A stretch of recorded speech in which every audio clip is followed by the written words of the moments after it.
सभी व्यूअर्स को नमस्कार। मैं चैतन्य आपका स्वागत करता हूं सनशाइन कॉइन एज में। तो आज मैं इस सिक्के के बारे में आपको बताने जा रहा हूं। पहले वो सिक्का देख लीजिए कितना छोटा ये सिक्का है। इसको इस प्रकार मैंने पकड़ा हुआ है, बहुत छोटा ये सिक्का है कि 1963 का ये एक नया पैसा है। एक नया पैसा 1963 का ये सिक्का है, एक पैसे का सिक्का है, जो कि इतना छोटा है साइज में कि आपको बिल्कुल बारीकी से दिखा रहा हूँ मैं। तो इस सिक्के के सबसे पहले हम बात करेंगे फ्रंट और बैक स्ट्रक्चर के बारे में, सिक्के के फीचर्स के बारे में, सिक्का किस किस प्रकार की मिंट से मिंट हुआ है और क्या क्या इस सिक्के की कीमत है ऑन मिंट्स के लिए। सबसे पहले बात करें इस सिक्के के फ्रंट स्ट्रक्चर के बारे में, तो देख सकते हैं कितना छोटा सिक्का है ये। तो सिक्के के टॉप पर लिखा गया है रुपए का 100वां भाग, यानी कि रुपए रुपए होता है 100, 100 रुपए होते हैं, रुपए का 100वां भाग। तो 100 रुपए नहीं, माफ कीजिएगा, 100 पैसे को मिलाकर 1 रुपया बनता है, यानी कि 100 पैसे को मिलाकर 1 रुपया। तो रुपए का 100वां भाग वन एक पैसा होता है। रुपए का 100वां भाग एक पैसा होता है। एक एक पैसे को अगर 100 बार मिलाएंगे तो वो 1 रुपए के बराबर होता है। तो इसलिए ये एक रुपए का 100वां भाग है, इसलिए इसको एक पैसा कहते हैं। तो सेंटर में अगर हम देखेंगे तो एक लिखा गया है, यानी कि एक नया पैसा। और सिक्के के बिल्कुल बॉटम पे देखेंगे 1963 जब का सिक्का है, 1963। बैक की तरफ अगर हम चले तो बैक पर हमें लेफ्ट साइड में भारत लिखा हुआ मिलता है और राइट साइड में इंडिया लिखा हुआ मिलता है। और सिक्के के बिल्कुल सेंटर में बड़ा सा अशोका लॉयन बना हुआ है, 3 फेज लॉयन होता है, जो कि इसमें 2 टाइगर जो होते हैं वो टाइगर, माफ कीजिएगा, लॉयन, 2 लॉयन जो इसमें होते हैं वो टूथलेस होते हैं और 1 लॉयन जो इसमें होता है वो टूथेड होता है, सेंटर वाला लॉयन। तो ये जो है सिक्के के फ्रंट और बैक स्ट्रक्चर के बारे में जानकारी है। अब हम बात करेंगे इस सिक्के के फीचर्स के बारे में, क्या क्या इस सिक्के के फीचर्स हैं, और बात करेंगे फिर किस किस प्रकार के मिंट से सिक्का मिंट हुआ है और क्या क्या कीमतें हैं सिक्के की उन मिंट्स के लिए। बड़े फीचर्स की तरफ सबसे पहले आपको बता दूं कि ये सिक्का जो है इसका इश्यूअर आप जानते ही हैं, इंडिया, भारतीय करेंसी है ये, इंडिया का कॉइन है, तो इसका इश्यूअर है इंडिया। पीरियड अगर आपको बता दूं मैं, पीरियड जो सिक्कों का होता है वो है रिपब्लिक 1950 से लेकर करंट डेट तक होता है। बड़े अगर टाइप की तरफ, तो टाइप जो होती है सिक्कों में 2 प्रकार की होती है, स्टैंडर्ड सर्कुलेटिंग कॉइन और सर्कुलेटिंग कोमेमोरेटिव कॉइन। तो ये कॉइन आप देखकर पहचानेंगे होंगे कि इसका कॉइन है, ये है स्टैंडर्ड सर्कुलेटिंग कॉइन। और इस सिक्के का जो साल है, इन प्रकार के सिक्कों का जो साल है वो 1962 और 63 में इस प्रकार के सिक्के मिंट हुए हैं। तो सिक्का मेरे पास है वो है 1963 का सिक्का, 1963 का सिक्का जो मैं आपको दिखा रहा हूँ। वैल्यू आपको बता ही चुका हूं मैं, एक पैसा यानी कि 0.01 पैसे, INR, Indian national rupees. Rupees में अगर बात करें तो सिक्के की कीमत रुपीज में है वो है 0.01।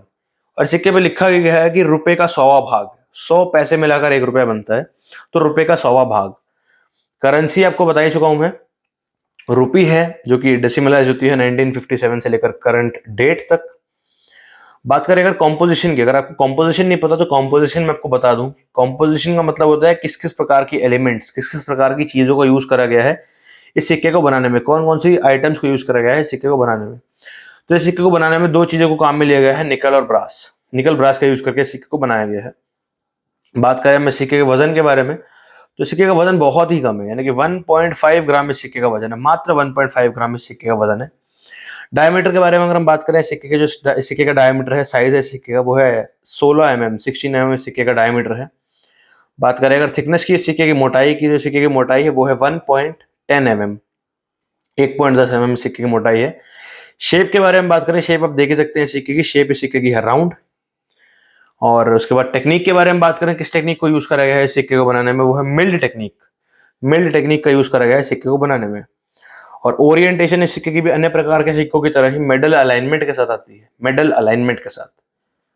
बात करें अगर फीचर्स के बाद बात करते हैं इस सिक्के की मिंट्स की, किस प्रकार के मिंट से सिक्का मिंट हुआ है और क्या क्या इस सिक्के की कीमतें हैं उन मिंट्स के लिए और क्या रेयरिटी है। तो 1963 का एक पैसे का यह सिक्का 3 प्रकार के मिंटों से मिंट हुआ है, बॉम्बे, कोलकाता और हैदराबाद।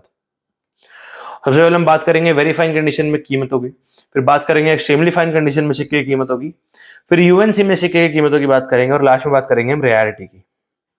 तो बॉम्बे मिंट से मिंट हुए सिक्के की कीमत जो है वेरी फाइन कंडीशन में वो है 5 रुपए, 5 रुपीज सिक्के की कीमत है वेरी फाइन कंडीशन में।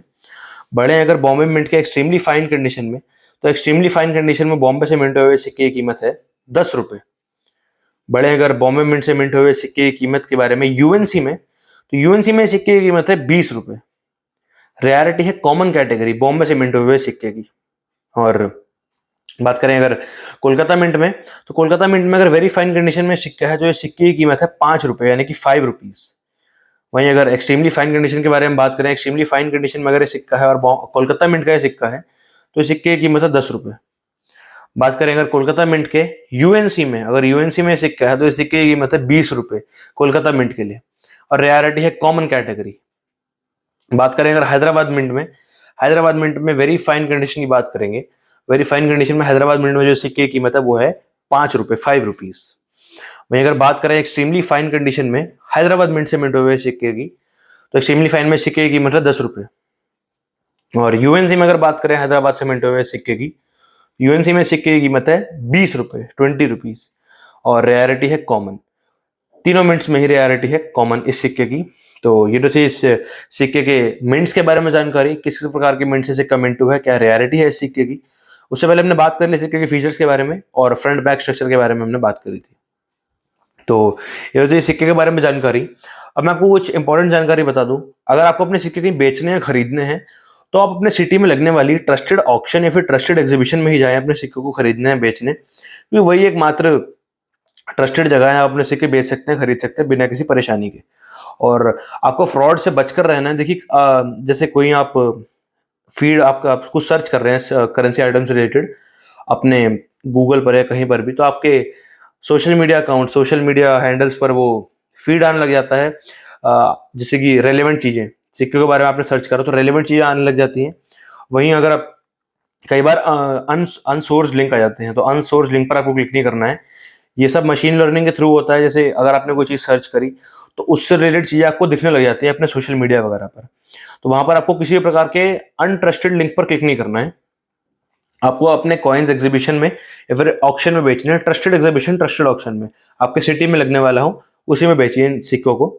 और फ्रॉड से बचकर रहना है आपको। देखिए कई प्रकार के व्यक्ति होते हैं, आपसे कॉल करते हैं कि हम आपको सिक्का बेच लेंगे, खरीद लेंगे, कुछ रजिस्ट्रेशन फीस लगेगी या फिर कुछ डॉक्यूमेंट्स लेंगे। देखिए आपको कोई भी प्रकार का डॉक्यूमेंट या फिर कोई भी रजिस्ट्रेशन फीस किसी के साथ भी नहीं शेयर करनी है, किसी को कुछ नहीं देना है आपने, क्योंकि आजकल आपके बैंक अकाउंट्स वगैरह, आपके आधार कार्ड यानी कि सेंसिटिव इन्फॉर्मेशन है वो भी उससे लिंक्ड होते हैं, तो आपको कुछ भी शेयर नहीं करना है किसी के साथ भी। ये तो था इस सिक्के के बारे में जानकारी और इंपॉर्टेंट जानकारी जो आपको देना चाहता था। तो अगर आपको आज की वीडियो अच्छी लगी हो तो वीडियो को लाइक करके चैनल को सब्सक्राइब जरूर कर लीजिएगा और बेल आइकन को भी क्लिक कर लीजिएगा, ताकि आने वाली वीडियोस की नोटिफिकेशन आपको सबसे पहले मिल जाए। और वीडियो शेयर जरूर कीजिएगा अपने फ्रेंड्स के साथ, कलीग्स के साथ और रिश्तेदारों के साथ, ताकि उन्हें भी नॉलेजेबल इन्फॉर्मेशन मिल सके करेंसी आइटम से रिलेटेड। धन्यवाद।